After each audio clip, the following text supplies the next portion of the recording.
আসসালামু আলাইকুম। আমি মোহাম্মদ রাসেল ইমরান। আমি আপনাদের সামনে আজকে একটি কমন রোগ, যে রোগটি সচরাচর সকল মানুষের মধ্যেই দেখা যাচ্ছে,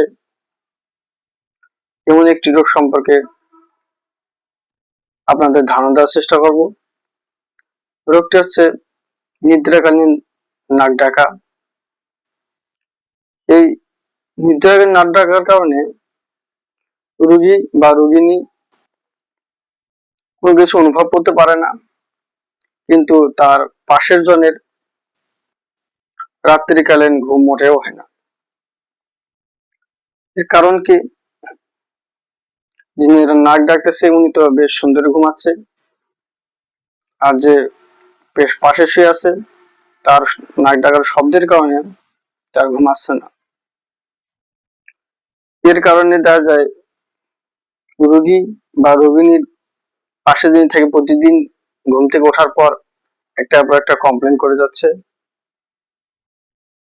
এর ফলে রোগী বা রোগিনী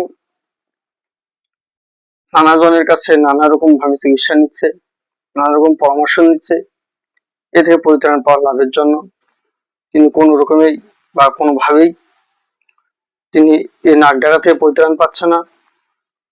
তো এমন রোগীদের সম্পর্কে হোমিওপ্যাথিতে কি কি চিকিৎসা আছে এবং কি ওষুধগুলো সেবন করলে রোগ থেকে এই রোগ থেকে পরিত্রাণ লাভ করা যায়, সে বিষয়ে আজকে আপনাদেরকে আমি ধারণা দেওয়ার চেষ্টা করব। তো শুরুতেই যে ওষুধটি বলবো, যে ওষুধটি বহুকাল ধরে বিভিন্ন ডাক্তাররা, বিভিন্ন পণ্ডিত ব্যক্তিরা যে নাক ডাকার সমস্যা নিরসনকল্পে ব্যবহার করে আসছেন, সে ওষুধটা হচ্ছে ওপিয়াম। এই ওষুধটিকে যদি লক্ষণ সাদৃশ্যে ব্যবহার করা যায় তাহলে এ রোগ থেকে দ্রুত পরিত্রাণ লাভ করা সম্ভব। তো চলুন আমরা দেখে আসি এই ওপিয়াম ওষুধটি কোন কোন লক্ষণ বা বৈশিষ্ট্য রয়েছে এবং কোন কোন লক্ষণ ও বৈশিষ্ট্যের ভিত্তিতে একজন রোগী বা রোগিণীকে এই ওপিয়াম ওষুধটি প্রয়োগ করা যেতে পারে।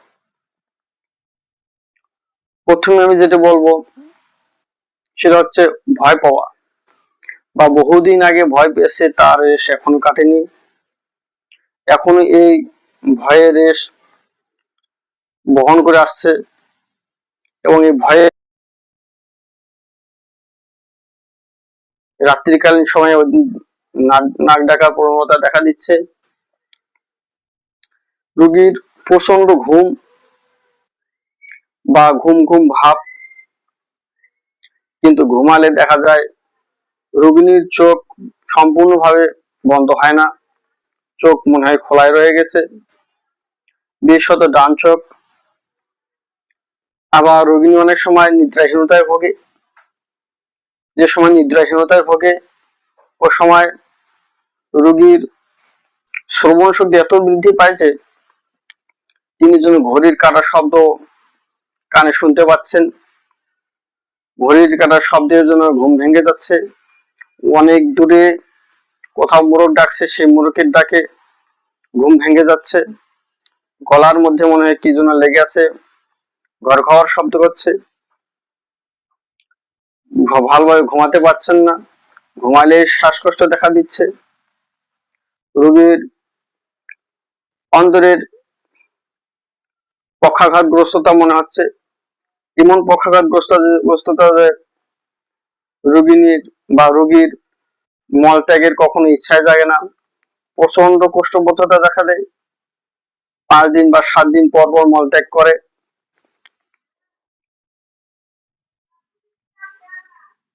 এরপর এই মলের রং অনেকটা কালো রঙের, দুর্গন্ধযুক্ত, কোনো সময় দেখা যায় অসারে মলত্যাগ হয়ে যাচ্ছে পক্ষাগ্রস্ততার জন্য। এমন সব লক্ষণে এই ওপিয়াম ওষুধটিকে ব্যবহার করলে নাক ডাকার প্রবণতা অতি দ্রুতই সেরে যায়। এরপরে যে ওষুধটি বলবো অ্যান্টিম টার্ট। এই ওষুধটি সেসব রোগী বা রোগিণীর ক্ষেত্রে ব্যবহার করা যায় যেসব রোগী বা রোগিণীর ঠান্ডা লাগার প্রবণতা আছে, সে সঙ্গে শ্বাসকষ্টের প্রবণতা রয়েছে। সেসব রোগিণীর ক্ষেত্রে যদি দেখা যায়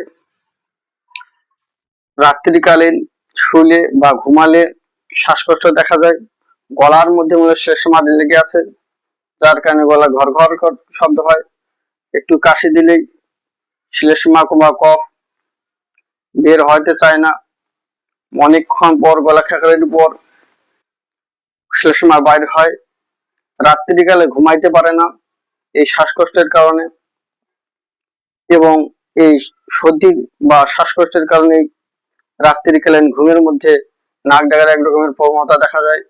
এমন সব লক্ষণে অ্যান্টিম টার্ট ওষুধটিকে ব্যবহার করলে এই ঠান্ডা লাগা বা শ্বাসকষ্টের প্রবণতা যেমন কেটে যায়, ঠিক তেমনি ভাবে নাক ডাকার প্রবণতাও কেটে যায়।